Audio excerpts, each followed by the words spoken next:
How we doing today, Taranis lovers? Today I'm going to be making this video on how to fly your DJI 550 or your DJI 450 in manual mode.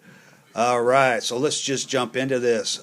First thing you want to do with mine, what I do with mine, I have a Taranis radio. So what I did with mine is I just went in and I made another copy of this model of my DJI 550. Now you're going to want to do that because we're going to be making, to fly this in manual mode, we're going to be making some adjustments on the trim switches here to get this to hover and to fly in manual mode. So that's a must. So go ahead and make you a copy. Just make a copy of it, because if anytime, if you're in GPS mode or you're in altitude mode, these trim switches are supposed to be in the center. They're not supposed to be off. But to get this to fly in manual mode, you have to use your trim switches. You will not be using your DJI NASA Assistant in any way. Your altitude mode or GPS mode will not help you in any way, except for maybe to save you if you flip it up into GPS mode. And your gains will not help you in any way, shape, or form in this to learn how to fly in manual mode. When you flip this into manual mode, you are now in manual mode, and you are in control of what your hex or what your quad does now. So let's just jump into this. So make your copy of that, and then, because we are going to make some changes here on the trim switches. Now I can't go outside and show you how to do this and fly this and how to set it up, so we're just going to do it on the table because it's raining here today and it's really cold. So what we're going to do first is we're going to click it down into manual mode, and we are going to make sure that we're in a wide open space outside and we're on a really nice flat surface is what we're looking for to start this out. Because that's what you want. Because what we're going to be looking for first, as when it's setting outside and it's all plugged in and it's all ready to go and you're down in manual mode, as we start giving it throttle, what we're going to be looking for first, and you've got to be easy on this throttle, because now your throttle is not going to be like in GPS or altitude mode where you need to take it to 50% to get it to come up. If you take it to 50% now in manual mode, it is going to come up, right up, straight up. So we're going to start taking the throttle up really nice and slow, and what we're going to be paying attention to is the landing gear here. You're not going to be looking at the hex. Don't worry about what the hex is doing. Worry about this landing gear, because in manual mode, what happens is it's not set right. You have to set this up to get it to work. So let's say I'm giving it that throttle, and all of a sudden she starts coming up, and she's only coming up on one side. So right then and there, if it's only coming up on this one side, you have to shut it down immediately. Pull your throttle down. We're not even going to take this into a hover. What we're going to try to do is we're going to try to slide it around out there on the pavement or out there on the asphalt to see which way it's going once we start giving it throttle. So we know if it's coming up to the right hand side and the left hand side slipping off, we're going to need to come into these trim switches, and we're going to need to trim that out. So we're going to have to go 3 or 4 trim switches over for the first time, and then we're going to have to do it again. So we'll start giving it throttle again, and we'll bring it up and see if it keeps coming up on this side. If it does, we're going to have to give it more trim until it starts coming straight up is what we want it to do. Just like it's in GPS or altitude mode, we want it to come up into that hover straight up. We don't want it to cock over, because if you start giving it throttle and it's like this and you give it more throttle, it's just going to flip just straight over that fast. And so once we got the left and right hand trim out of it, we're going to have to do the forward and backward trim on it now. So if it's only going over to the right, so you're just going to have to make these trims until you get it to stop doing that. And now we're going to make the forward and backward trim on it. So we're going to give it some throttle, and we're going to take it up nice and easy until it's just ready to come off the ground, and we want to see if it's tilting forwards or backwards when it starts to come up into that hover in manual mode, because we have to trim that out just like we trimmed it out here. So if it's going forward, we know we're going to have to come back, and we're going to have to click it back 3 or 4 times on this trim switch to stop it from doing that. And you might have to do that 2 or 3 times until you get that all out. And you might have to do it both ways. You might have to do it 2 or 3 times until you get it all out going left and right, and you're going to have to do it maybe 2 or 3 times until you get all the trim out from it going forwards or backwards. Because in manual mode, everything is going to happen way faster than what you're used to it happening in GPS or altitude mode. And you're going to have to be very, very gentle on these sticks.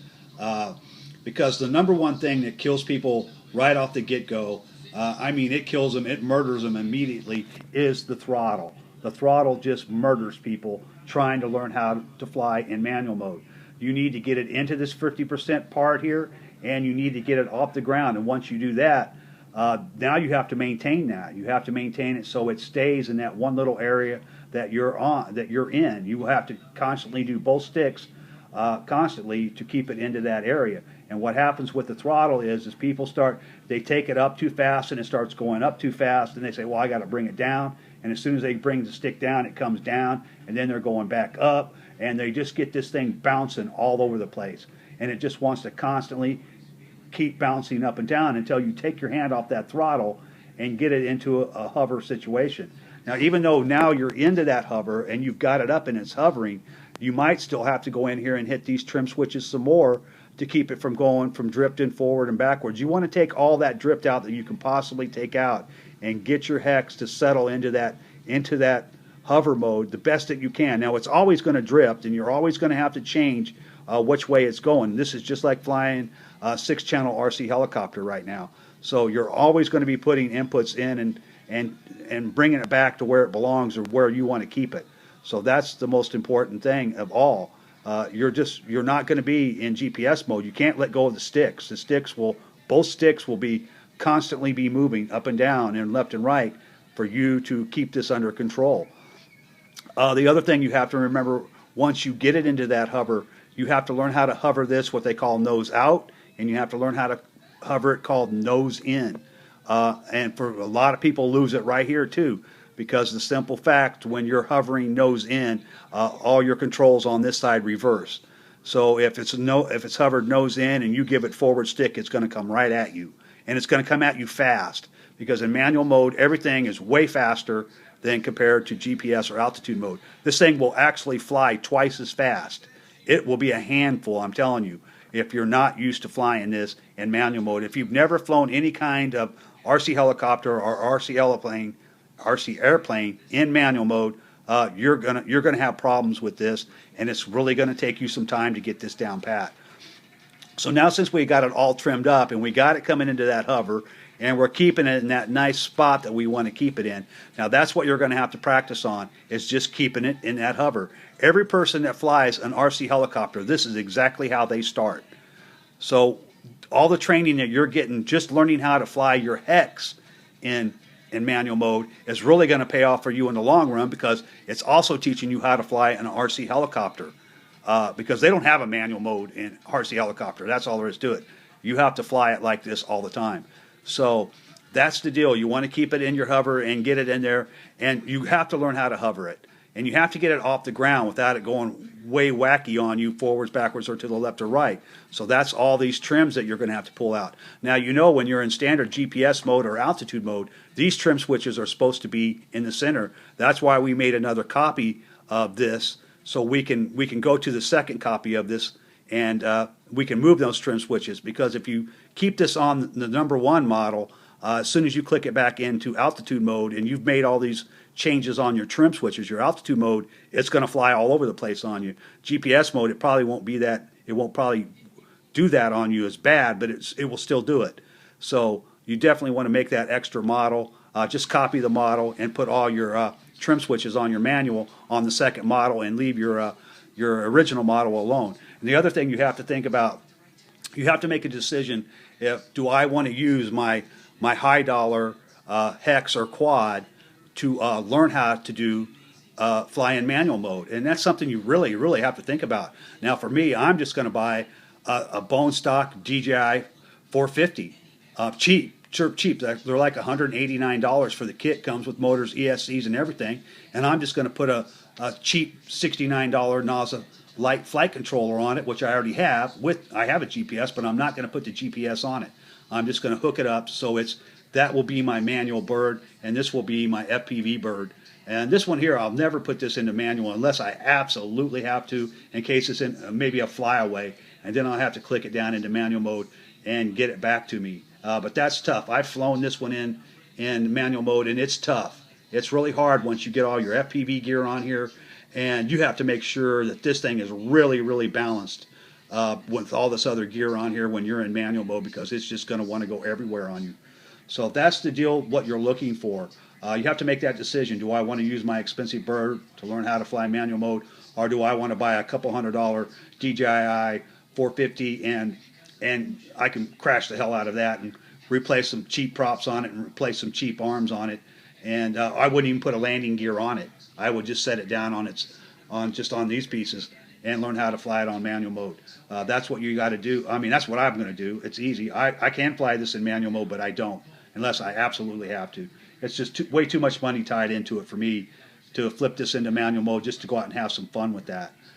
It's not made for anything but an FPV platform. It's not made to do any kind of tricks like an RC helicopter.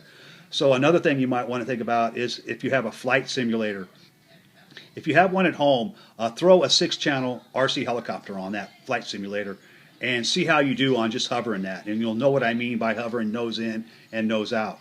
It's very difficult for the people that have just started learning how to do this. It's very difficult, especially when you're nose in, because everything changes and you have to be very, very careful. But on the simulator, who cares? Crash the hell out of it. Crash it 1,000 times until you get it down pat. That's very similar between the two. The helicopter and this flying in manual mode are very similar. So that will definitely help you out a lot. Later on in another video, I'm gonna show you how to put a 50% throttle curve in here on manual mode, so you won't have to worry about this bouncing. I've set this up for almost every person that I put this on. I either give them a 50% throttle or a 55% throttle curve, even when they're in GPS or in altitude mode, so they don't have to play with their throttle. And that really helps out when they're training in manual mode because it helps you keep altitude. You don't lose any altitude when you flip that into that 50% throttle. Then you can just kind of squeak it around and do real slow banks and maybe a couple figure eights or something until you get used to these sticks the way they are, because they're very touchy in manual mode compared to GPS or altitude mode. And if you're not used to that, you're going to slam it into things, or you're going to drive it straight into the dirt. That's just the way it is in manual mode. It is tough to learn how to do this. Some people cannot get it. They just can't pick it up, period. They will never learn.